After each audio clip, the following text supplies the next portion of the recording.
independent authority on music, creative arts, and hobbies.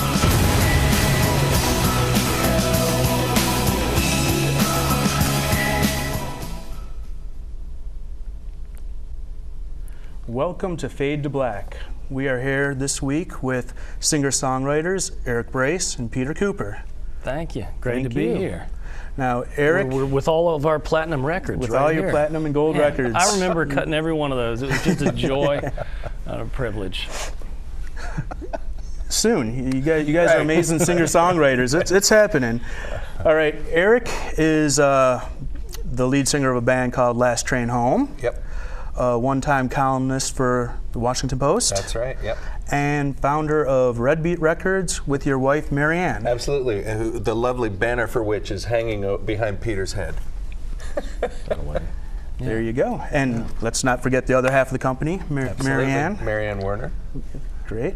And then we have Peter Cooper, who is an award-winning journalist, a college professor, a producer, and you also are a music critic for the Tennessean. Yeah. Great. Savant. Some people say. As Phil Lee says, a little more idiot, a little less savant. Yeah. Well, you guys are going to make this easy on me. Well, thank you guys for being here. I really appreciate it. It's great Thanks to be for here. us. Okay, now East Nashville, it's a hotbed of hidden talent. Please tell me about East Nashville, its musicians, and how Red Beat Records came about. You start. Well, we're trying to unhide that hidden talent is part of it. It is a great place creatively, so and in part because it's one of the last places you could move in to where you're near town and still maybe afford a home. But we've got so many great singer-songwriters over there. You know, if you've got a gig in Louisville on Friday night and you walk into the coffee shop in the morning, you can pretty much take your pick of the greatest musicians in the world to go and play with you. But we've got Todd Snyder over there, and Kevin Gordon, and Kieran Kane, and John Bird, and so many people who I think who are making the music that really speaks to me now. And they all live stone's throw away, and they get irritated at us throwing stones at them all the time. It's a great neighborhood. Yeah, and I had moved down to Nashville in about 2004, and with my band Last Train Home, and it was just obvious right off the bat that East Nashville was the place to be, because you just saw everybody that I love, people like Todd Snyder and Kevin Gordon and Phil Lee and Garrison Starr and Thad Cockrell were all hanging out there. And when I was trying to get something going with Red Beat Records, mostly at first it was just to get my own stuff out. I thought, oh, well, nobody's going to sign me to a big label. I'll just put my own things out. But once I was there and Marianne and I were talking, we thought, well, let's put out a compilation of East Nashville stuff. And then it can, right off the bat, it can be bigger than just a vanity label the way so many indie labels are. And we can also do something to, as Peter says, help uncover the slightly hidden world of East Nashville. Cool. So with all the talent that's over there east of the Cumberland River, there's got to be a lot of magic moments that go on that every night that is never even captured. You know where a lot of them happen is in the recording studio, because there's a ton of studios over there.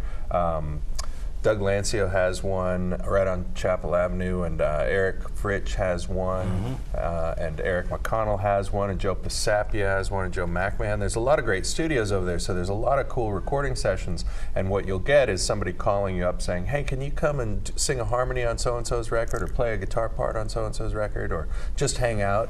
And I think a lot of the magic happens then, because a lot of us are always on the road, and there's not a lot of just hanging out. Well, on weeknights, a lot of times late night at the family wash, you just never know at 10 o'clock on a Tuesday or Wednesday night what's going to happen there. You've got whoever's billed as starring that night, and then you've got the community of musicians who come in there, and that can wind up having some special moments over there. Yeah. Okay, so let's talk about Red Beat Records. Sure. You formed that in what year?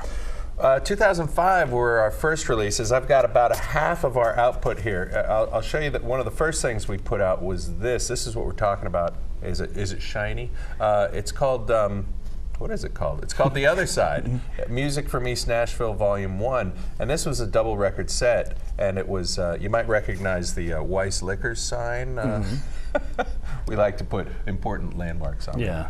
That's a copyright issue, by the way. You're not supposed to talk about that on TV. Right, but we put people like Tim Carroll, Kieran Kane, Stephen Simmons, Kevin Rhodes, some guy named Peter Cooper on there, Elizabeth Cook, David Coleman, Claire Small lived there at the time. There's just a whole list of folks that are on there, and we just put out this one also. Well, not just, about a year ago now.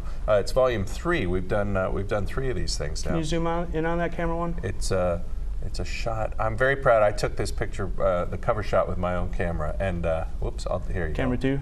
Oh. Camera 3. We don't know. I don't know. But that's all right. It's what ended up happening. We put out the first Peter Cooper record, Mission Door. That was after I moved down here and became really good friends with Peter, and we had just put out a Last Train Home record, and we decided to tour together. And so then Peter and I started making our debut. Here, can I hold it up? Absolutely. Our debut. Oops. There it is. There we go. Over there. There we go. And it's called You Don't Have to Like Them Both.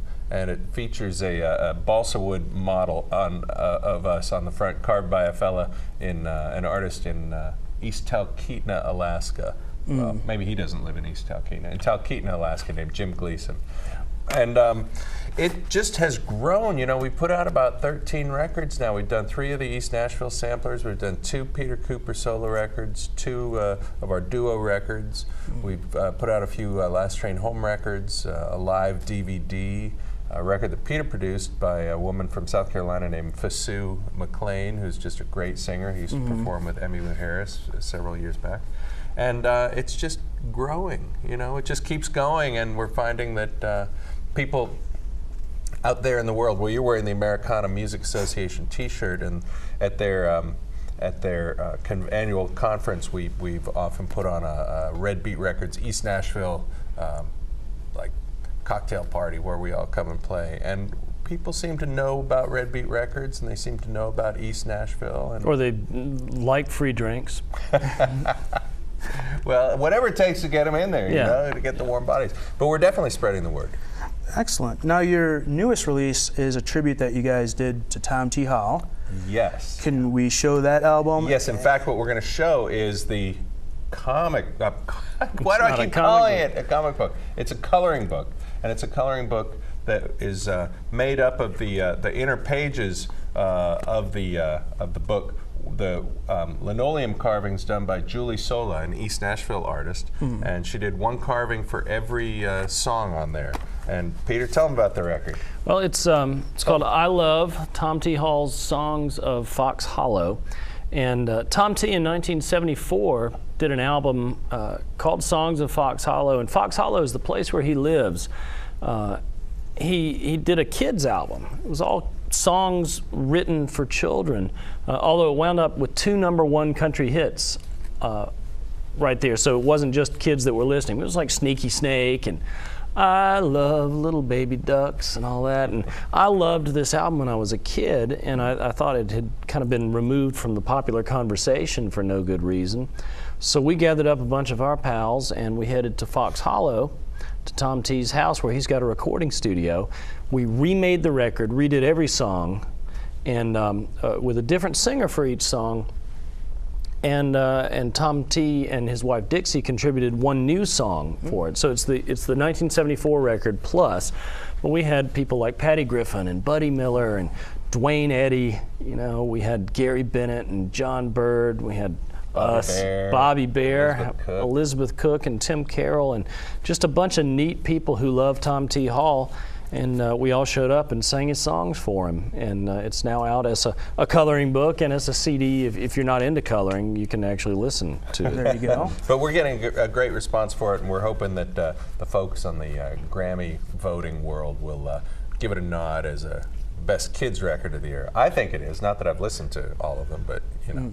And that's available from Red Beat Records. It is redbeatrecords.com. They'll put the Fancy tag up graphics. there for there you go. Red Beat Records. And also all those other places, you know, iTunes and CD Baby and Amazon and everything. They can get it all there. Okay. Yeah, there's no excuse for not. I mean, or you can just call up Peter; he'll deliver it. You can't. The beats on his right. rounds. You can't just go, I couldn't find it. That's not an option. It's Now you have a great cast of Americana artists on this album, and you guys are Americana artists yourself. Talk about how Americana has kind of risen over the last few years here. Well, it started off as a radio format. You know, it was a way for the people who were kind of getting forgotten, sliding through the cracks of radio programming, to sort of band together and get strength in numbers. And that started about 10 years ago as an official organization, and they've been doing a pretty good job. I guess the term is branding, and people are becoming a little more aware of what Americana is. It's hard to describe still what it is. It's music that has its roots most audibly in country and folk and bluegrass and blues and stuff, but that's always the hard part, the defining it. It's a big tent format for sure, and you can have the churning rock and roll from Drive-By Truckers, and you can have plaintive acoustic music from Gillian Welch, and you can have Emmylou Harris doing whatever thing she's doing, be it a tradition-based country thing or an experimental thing. It's a very wide deal. So, but I guess a lot of formats are. You know, there's rock and roll is a pretty wide format, sure, if you think of it. So it winds up being, it's often dealing with singer-songwriters, and so we feel comfortable in that world, and it often winds up being just good music. You know, they developed the term Americana long after a lot of the core artists in the format were popular and were out there, and so I found that a lot of people, like Emmylou Harris, is in the Country Music Hall of Fame. What is she now? She's Americana. Johnny Cash, same way. Hall of Famer, what is it? Well, he's Americana. Loretta Lynn, Americana. Robert Plant, Americana. Elvis Costello, you don't even have to be born here.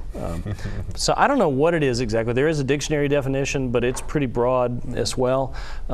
It just seems that every year at the Americana Music Conference, it's kind of a homecoming. It's kind of a reunion of a lot of the artists that I particularly love, and so it feels like home, even if it's a big old sprawling home with weird codes, you know, in the neighborhood. Cousins living in the closet. Oh, I know about that. Yeah. Yeah.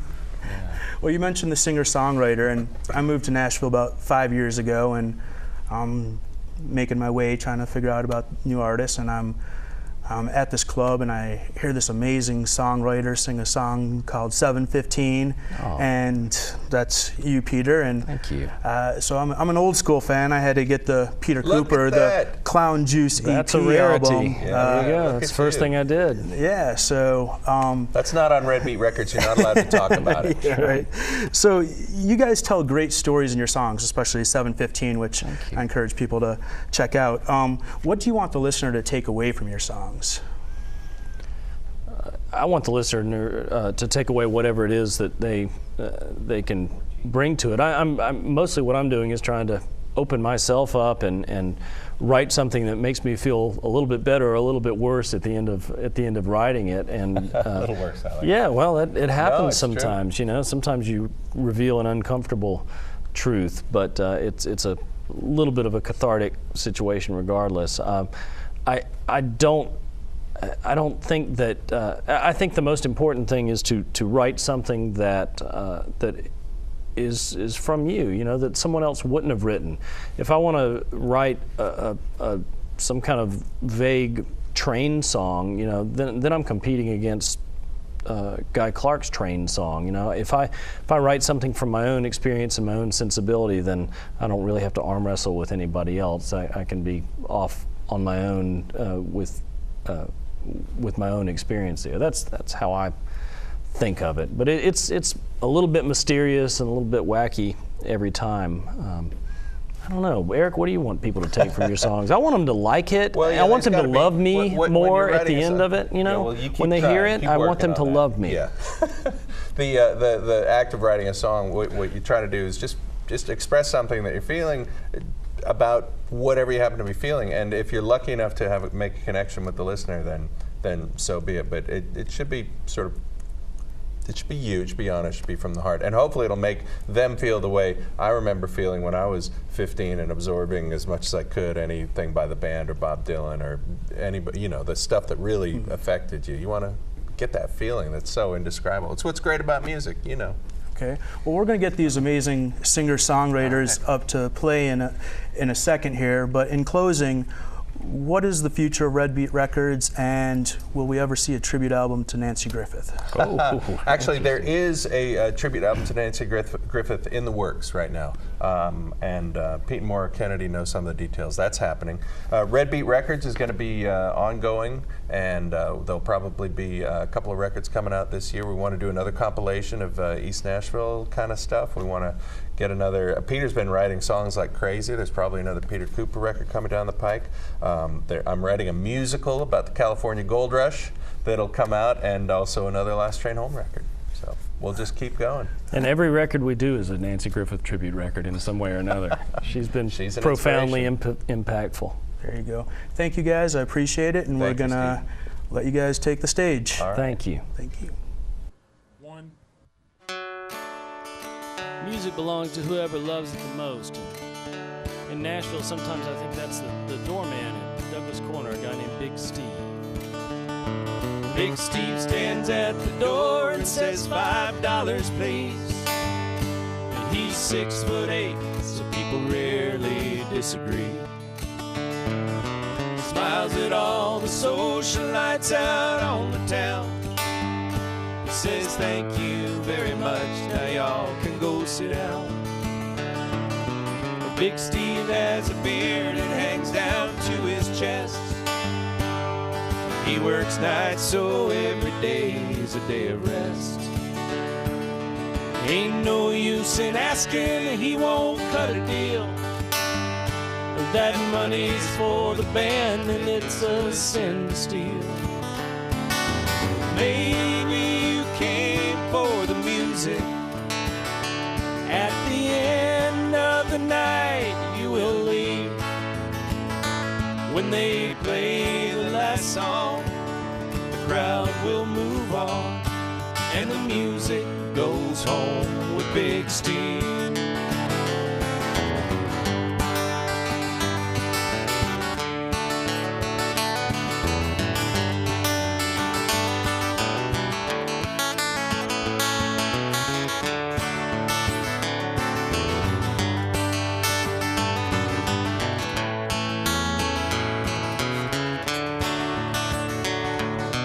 Big Steve holds the door when it's time to go. He says, y'all come back tomorrow night, it's another show. Counts the 5s and 10s and 20s carefully. He administrates the great neon economy. The owner checks to make sure all the doors are locked. The waitress has a drink now that she's off the clock. Singer and the band are headed somewhere else. Big Steve waits on the bus, singing to himself. Maybe you came for the music. At the end of the night you will leave. When they play the last song, the crowd will move on, and the music goes home with Big Steve. Maybe you came for the music. At the end of the night you will leave. When they play the last song, the crowd will move on, and the music goes home with Big Steve. When they play the last song and the crowd is all gone, the music goes home with Big Steve. To Big Steve. Here's one that's on the first record that Peter and I made together. The record's called You Don't Have to Like Them Both, and the song is called I Know a Bird.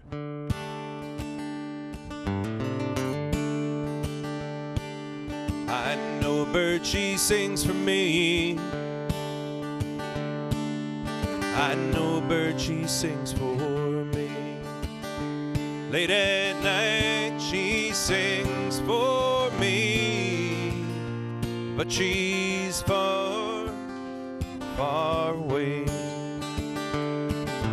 When I'm down, I feel her love. When I lay down, I feel her love. Late at night, I feel her love. Though she's far, far away. Sun so high will melt my soul, but the stars late at night, they're colder than cold. I feel like I've been counting every grain of sand, every grain in a desert where I'm quickly growing old, growing old. Well, I lost a friend, I lost one more. I lost a friend, I lost one more. Late at night when I think about my friends, I hope they're far, far away.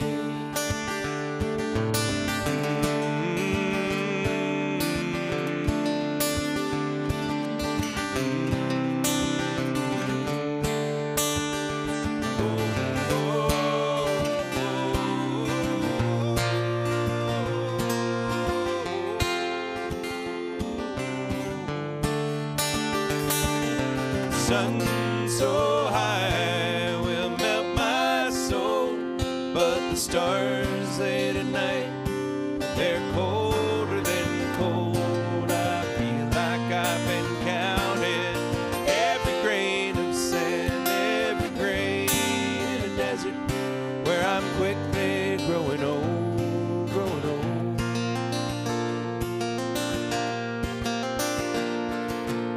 When I'm back, will you know me?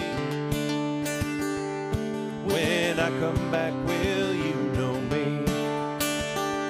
Late at night when I'm back in your arms, will you be far, far away?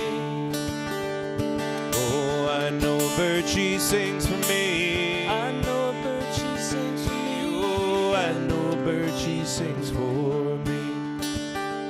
Late at night, she sings for me.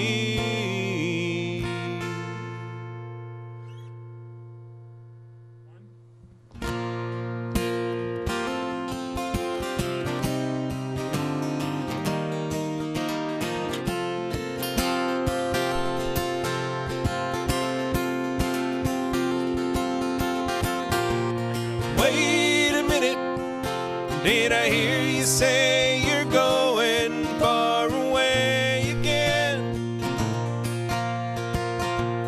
Try to change it, I can't take the lonely nights without your love.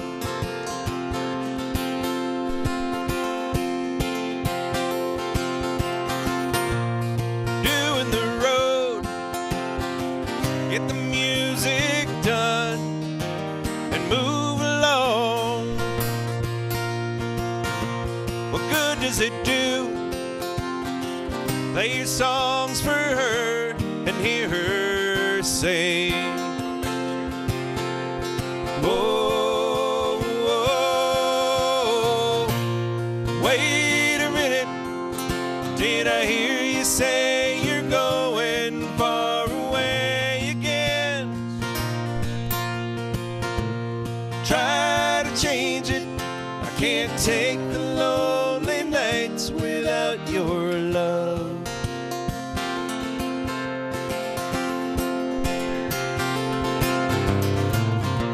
You're rolling along, and life's been good to you.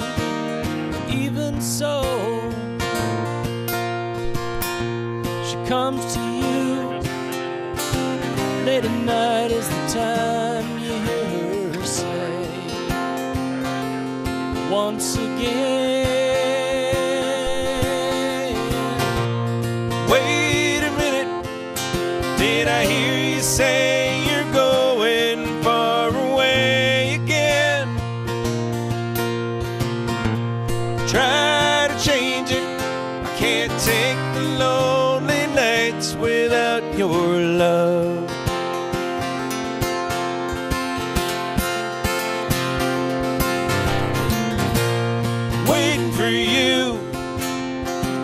30 days and nights without a rest. I gotta hold on, 25 to go, and once again I hear you say, hey, wait a minute, did I hear you say you're going far away again?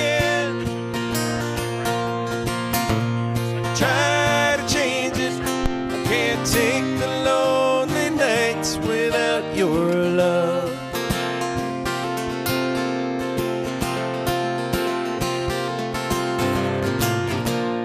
Wait a minute, did I hear you say you're going far away again? Try to change it, I can't take the lonely nights without your love.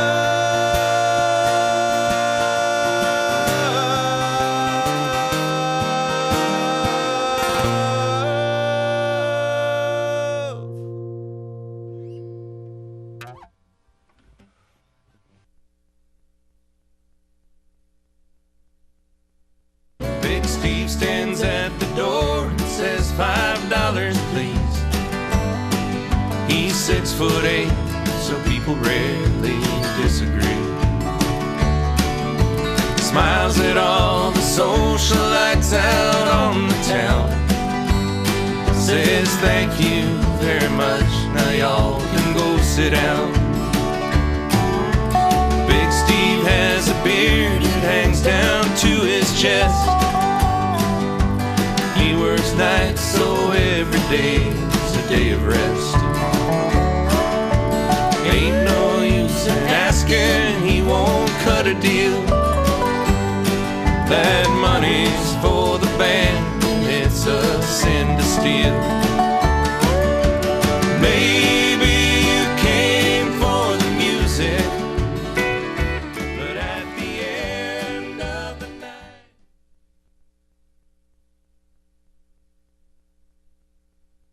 Big Steve stands at the door and says $5, please. He's 6'8", so people rarely disagree. Smiles at all the socialites out on the town.